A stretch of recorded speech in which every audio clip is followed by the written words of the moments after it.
what else is barbaric is when you have people in American streets who are siding and unifying with people who are promoting and pushing evil. And, you know, I try to make heads or tails of the whole thing. I understand that, you know, people say, well, Hamas doesn't represent the average Palestinian. You know, if you look at the majority of the Palestinians in Gaza, 50% of them are children. And, well, there's a lot of arguments to be made on the sides of, well, both sides of that. But, you know, those people, they chose Hamas. I mean, they've chosen Hamas. And to go out in the street and say, I stand with Palestine. You know, I tweeted last night, I'm a glutton for punishment, but I tweeted last night, if you stand with Palestine, then you should go stand in Palestine. The point of that, and of course a lot of people say, oh, so you're standing with Israel, a bunch of Zionists. I said, again, people on social media love to interpret things that aren't even being said. The point is, when I say, and again, it just proves that people can't think critically. When I say if you stand with Palestine, then you should go stand in Palestine, there is no nation of Palestine. There's no place you can go stand in. So who are you standing with? What are you standing with? There's not a nation to stand with. You're talking about not only a group of people, but you're talking about an ideology that's there. The ideology that has been embraced by the people there is the terrorist group Hamas. It is extreme Islam that wants to kill every Jew. Now, if you don't believe that, and again, I made the comment, you know, someone posted some things that some Jewish guys were saying about Americans, and I said, okay, but I'm not worried about the fat guy with the hat on his head and the little rolls down his side of his face. That's not the splinter cell I'm concerned with in America. Those guys, oh, they used mean words. They said mean things about Americans. Okay, but when you're saying you stand with people who cut the heads off of babies, there's a problem there. I mean, you're literally siding with the face of evil. And someone said, well, they've proven that that didn't happen. They didn't prove that that didn't happen. That actually happened. They said, well, it turned out that was a hoax. It's not a hoax. It's just like I told you yesterday when people say, well, what proof do you have that they're raping people? I can't with this level of ignorance, Brandon. I just can't. So, like, now I'm like really sort of starting to get pissed off on this thing because, as I've said over and over again, but again, nobody's going to take the time to come listen to this show. That involves too much time and investment to truly hear what somebody says. They'd rather try to interpret the 14 words I put on Twitter and come up with a whole ideological philosophy of what my worldview is, what my paradigm is towards the entire geopolitical complex out there in terms of foreign policy and what's happening in the Middle East. You can't do that. I'm saying I want Americans to be vigilant because what's happening there could pop off very easily, very quickly, right here. Now, you know, I had Trey Bow with United Patriot Coin on the show the other day. He was in town. He came by the studio for some business we had to do. I said, sit down on the couch. And people were like, this conversation was boring. It was boring. Well, you didn't stop to listen long enough, did you? We're not here to try to tickle your ears right now. I would love to come on here and tell you jokes and make you laugh and say stupid off-the-wall stuff. But I think we're in a point in time where we really kind of need to start paying attention to what's going on in our world. Trey offered some very valid advice. Said, you know what? Your priorities, you need God, you need fire, you need water, you need food, you need, bullets and guns and bullets, and you need, some stuff you can trade with, whether that's bullion, silver, gold. I say 22 bullets, little bottles of whiskey. You need to have medical supplies. I mean, those are valid things. And I don't think the average American out there that's used to, reaching out to Amazon.com or going to Walmart or Target is really, truly ready for something that comes. And I made a social media video this morning about that topic, about how you need to stay out of the cities. You need to be where you or want to be, like, let's say you're going to get stranded. There's no fuel. I don't want to get stranded in St. Louis, right? I don't want to get stranded in New York. I don't want to get stranded in Atlanta. I want to be home. I want to be around my community of people. I want to be around all those things I just listed off, all of my supplies. I'd kind of like to be nearby those things. I want to be near the people that I can call on. And I put that stuff out there and I say, hey, these are the things you need to do to be prepared and be vigilant. And because we keep thinking that it won't happen to us and it can't happen here. And that's simply not true.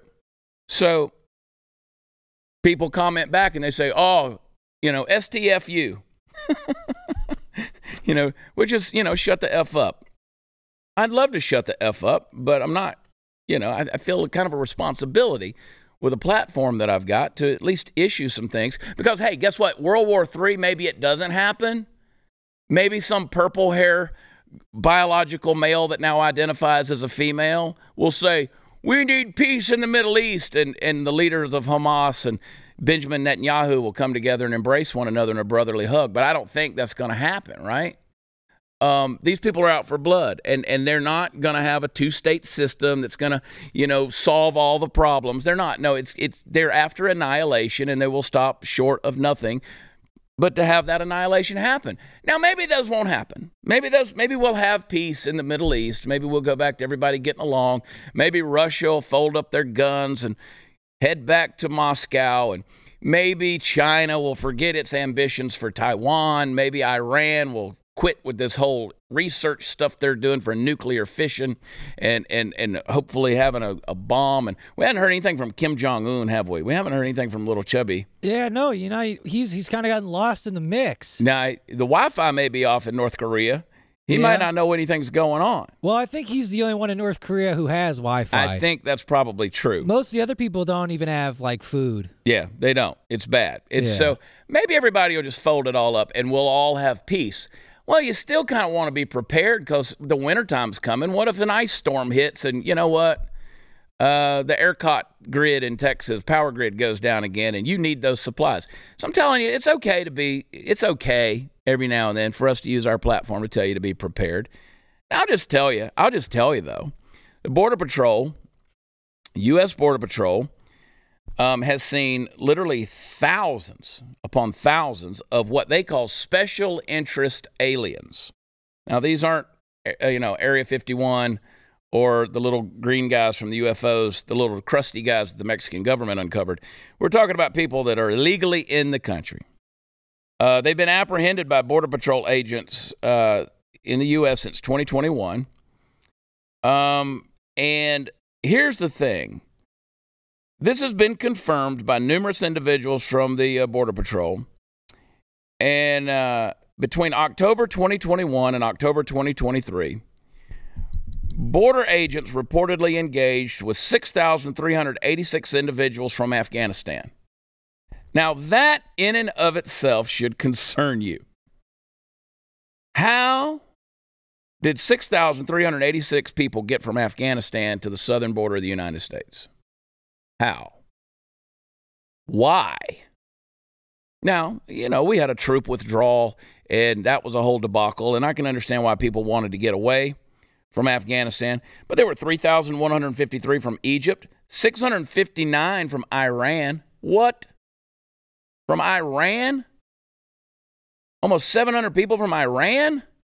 The people that were, heretofore just chanting death to America? 538 from Syria. I don't know if you've ever been to Syria, but it's kind of hard to walk down the street, white man. 12,624 from Uzbekistan, 30,830 from Turkey. By the way, you're not going to survive in Turkey either. 1,613 from Pakistan, 164 from Lebanon, 185 from Jordan, 123 from Iraq, 15,594 people from Mauritania. Wow. That is alarming, the frequency. There have been 160 migrants who matched those on the terrorist screening database that were subsequently apprehended in 2023. That is a dramatic increase. I talked about this yesterday from 2022 where there was, less than 100. But still, it was almost 100. You know how many there were in 2019 when Trump was in office? 0. The year before that, like 8. The year before that, 3. So here we are, man. They're here is the point I'm trying to tell you. Now, I know they all came for a better life. Well, who the hell is that walking in the streets in Chicago and in New York and places like that, standing with Palestine? Which, again, to me, when you say I stand with Palestine, you're not saying you stand with a geographical bordered nation, country that represents a government that is valid or legitimate or even recognized. What you're saying is you stand with Hamas. You're standing with a terrorist organization. Now, again, I don't want Palestinian children or Jewish children dying, but ultimately that's what's happening here. So I want you to play a clip for me, guys. We're going to go to number 1, and I want you guys to pay attention here because they've taken hostages. They've taken Americans. They've taken, men, women, and children hostages. Here's what Hamas has told the Israeli military they intend to do in regards to children.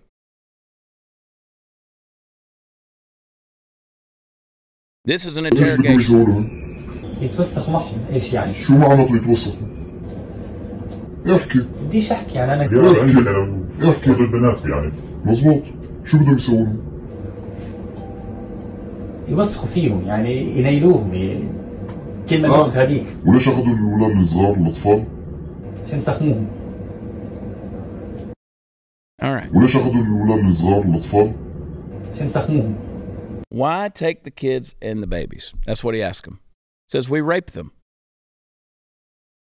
That's an interrogation. The level of garbage I'm seeing online from Americans who are defending anything close to something that would support these people is absolutely nauseating. It's nauseating. Why do you take the babies? That's what he was asked. We rape them. We rape them. So I don't want somebody sitting, with their fat ass on their leather couch in front of a TV watching CNN or MSNBC, eating their DoorDash, who's perusing through Facebook or Twitter to tell me, how do you know they're raping? I just showed you right there. That's their intention. So I can't stand by and stay silent.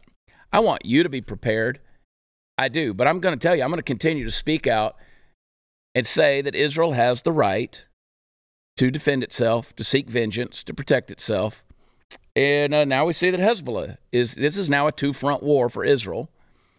And if you think, so many people have said to me, screw that preparedness stuff. I'm too old for it. I'm on a fixed income. Well, that's a sacrifice you're going to make. I'm just telling you, those who have ears to hear, let them hear. If you can do something about it, I encourage you to do it. If you're willing to sacrifice yourself to that, I hope it doesn't come to that. These are people that are raping children. Oh, and by the way, because of something I posted yesterday, I've been now penalized on Facebook. Nice. They've restricted me on Facebook on one of my pages because I put some information out similar to that right there. And, of course, Facebook's excuse, which is bullshit, was that I am promoting hate groups. I'm promoting them. Promoting hate groups. But I've changed my mind, and we're going to go to a break, but I've changed my mind. I told you that maybe there's stuff out there you don't want to see as far as these images and these videos. I've changed my mind. You should see them because we've buried our head in the sand for too long thinking that the evil will just go away. Folks, we're living in a world where we have so diminished America's greatness, our ability to use strength and power to keep the world at some level of peace, that we've diminished that so much that there's nothing. Listen, if something happens here in America, who's coming to our help? Nobody. There's nobody out there. No one is coming. The UK is screwed. They don't have guns to defend themselves. They're overrun already in terms of their population of people that could, activate at any given time. The UK is screwed. They're not coming to our help. They're not coming to our aid. It's all over the world. This is what they wanted.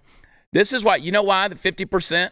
You know why that 50% of Palestine, the Palestinians, why in Gaza, why 50% is children? Because they keep procreating, because that's the way they wanted to dominate the world, was from grassroots, bottom up. Keep having babies so that population-wise, they overwhelm the rest of the world. And that's what's happening. That's what's happening. Multiply, multiply, multiply, and then boom, disperse them all over the world to go and do whatever they need to do. And they're here.